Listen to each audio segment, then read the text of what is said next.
కార్యాలయాన్ని అద్దె భవనాల నుండి ప్రభుత్వ సొంత భవనాల్లోకి తరలించే ప్రక్రియలో భాగంగా శంషాబాద్ సబ్ రిజిస్టర్ కార్యాలయాన్ని ప్రభుత్వ భవనంలోకి మార్చారని కూడా ప్రచురించారు.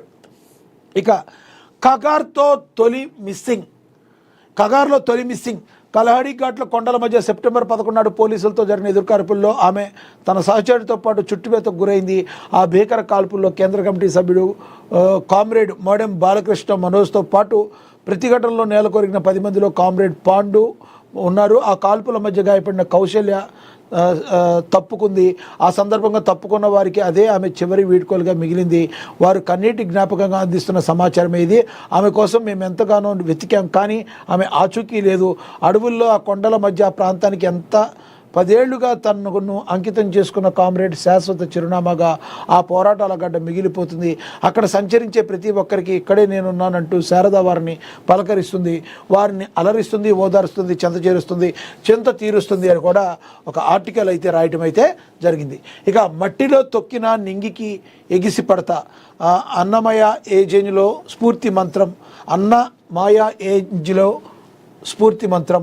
మరి చరిత్ర పుటల్లో నా గురించి మీరు చేదు నిజాలు రాయవచ్చు, నన్ను మట్టితో తొక్కేయాలని చూడవచ్చు, కానీ గుర్తుంచుకోండి, ఆ మట్టి నుంచి ధూళిలా మళ్ళీ నేను పైకి లేస్తాను.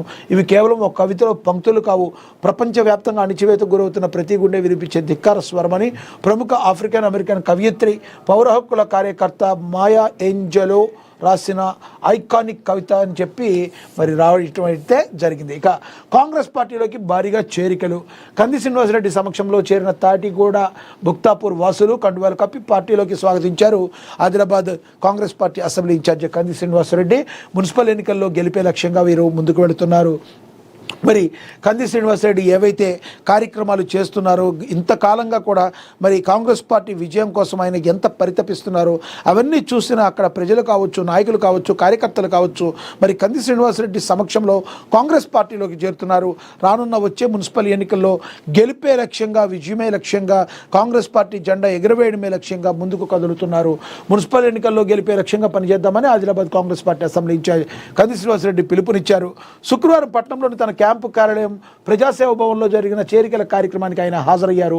24వ వార్డు తాటిగూడ నుండి తన్నేరు నవతా రవి ఆధ్వర్యంలో, 49వ వార్డు భుక్తాపూర్ నుండి కొండా గంగాధర్, ముడుపు దామోదర్ రెడ్డి ఆధ్వర్యంలో పెద్ద సంఖ్యలో కాంగ్రెస్ పార్టీలో అయితే చేరారు. మరి కాంగ్రెస్ పార్టీని మరి ముందుకు తీసుకువెళ్ళటానికి కంది శ్రీనివాసరెడ్డి కాలు కదుపుతూ ముందుకు వెళుతున్న తీరు విమర్శకుల ప్రశంసలను సైతం అందుకుంటుంది.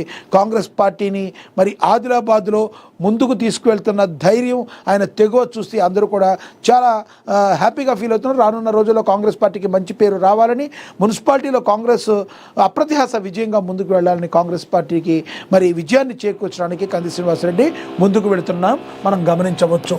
ఇక నూతన సర్పంచులు శిక్షణా తరగతులు విజయవంతం. అదేవిధంగా సమ్మక్క సారలమ్మ మొక్కులను చెల్లించిన అంజనీపుత్ర ఎస్టేట్స్ అని కూడా ప్రచురించడం అయితే జరిగింది. ఇక సర్పంచుల పదవికి వన్నీ తెచ్చే విధంగా పనిచేయాలని, నూతనంగా ఎన్నికైన సర్పంచుల గ్రామాభివృద్ధికై పూర్తి దృష్టి పెట్టాలని వేములవాడ ఎమ్మెల్యే ప్రభుత్వ విప్ ఆది శ్రీనివాస్ అయితే కోరారని కూడా ప్రచురించారు. ఇక మున్సిపల్ ఎన్నికలను సమర్థవంతంగా నిర్వహించాలని, హ్యాండ్బుక్ క్షుణ్ణంగా చదవాలి. కలెక్టర్ల పమేల సత్పతి కలెక్టరేట్ ఆడిటోరియంలో ఏఆర్ఓలకు శిక్షణ ఇచ్చారు అని కూడా ప్రచురించారు. ఇక రౌడీ షీటర్ నగర బహిష్కరణ, రౌడీజంపై వరంగల్ పోలీస్ కమిషనర్ ఉక్కుపాదం మోపారని కూడా ప్రచురించారు. ఇక బాలల హక్కుల చట్టాలపై విస్తృత అవగాహన కల్పించాలని, సర్పంచుల శిక్షణలో బాలల హక్కుల అంశాన్ని చేర్చాలని చైర్మన్ సీతా దయాకర్ రెడ్డి అయితే తెలపడం అయితే జరిగిందని ప్రచురించారు. ఇక ప్రమాణాలతో కూడిన విద్యను అందించడమే ప్రభుత్వం యొక్క ధ్యేయమని మానకొండూరు ఎమ్మెల్యే డాక్టర్ కవ్వంపల్లి వెల్లడించినట్లుగా కూడా ప్రచురించారు. ఇక సమన్వయంతో పనిచేసి మేడారం జాతరను సక్సెస్ చేయాలని, రోడ్లపై వాహనాలు నిలపకుండా చర్యలు తీసుకోవాలని వరంగల్ పోలీస్ కమిషనర్ సన్ప్రీత్ సింగ్ చెప్పినట్టుగా కూడా ప్రచురించారు. ఇక తాళ్ల పద్మావతి కళాశాలలో వసంత పంచమి వేడుకలు అద్భుతంగా జరిగాయి. పాల్గొన్నారు mills colony inspector Bollaram Ramesh.